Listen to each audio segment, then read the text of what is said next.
Hi friends, అందరికీ నమస్కారం. ఇప్పుడే అందిన వార్త.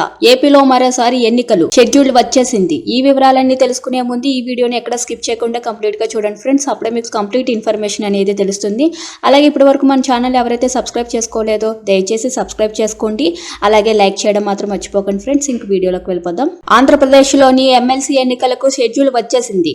విశాఖపట్నం జిల్లాలోని స్థానిక సంస్థల ఎమ్మెల్సీ స్థానానికి ఉప ఎన్నికలు నిర్వహించేందుకు కేంద్ర ఎన్నికల సంఘం షెడ్యూల్ విడుదల చేసింది. విశాఖపట్నం స్థానిక సంస్థల ఎమ్మెల్సీగా వైఎస్ఆర్సీపీ తరపున వంశీకృష్ణ శ్రీనివాస్ గెలిచారు. అయితే ఆయన జనసేన పార్టీలో చేరగా అనంతరం అనర్హత వేటు వేయడంతోని ఎమ్మెల్సీ స్థానం ఖాళీ అయింది.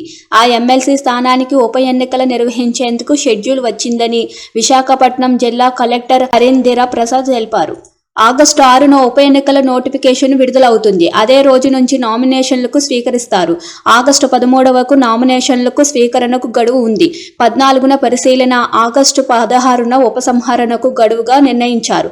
ఆగస్టు 30న ఉదయం 8 గంటల నుంచి సాయంత్రం 4 గంటల వరకు ఉప ఎన్నికలు జరగనుంది. సెప్టెంబర్ 3వ తేదీన ఓట్లు లెక్కిస్తారు. సెప్టెంబర్ 6వ తేదీలో ఎన్నికల ప్రక్రియ ముగుస్తుంది.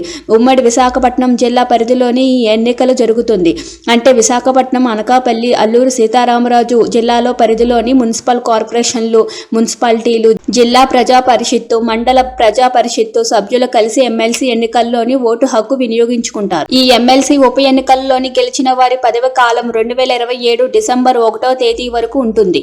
ఎన్నికలకు సంబంధించిన షెడ్యూల్ మంగళవారం విడుదల చేయడంతో 3 జిల్లాల్లోని ఎన్నికల కోడ్ అమలులో ఉంటుందని కలెక్టర్ తెలిపారు. కోడ్ ముగిసేంత వరకు ప్రభుత్వం ఉద్యోగుల బదిలీలు ఉండవని, అలాగే అభివృద్ధి కార్యక్రమాలకు శంకుస్థాపనలు ఉండవని తెలిపారు. ఈ ఎమ్మెల్సీ పదవి గెలుపు కోసం టీడీపీ, వైఎస్ఆర్సీపీలు పోటీ పడనున్నాయి.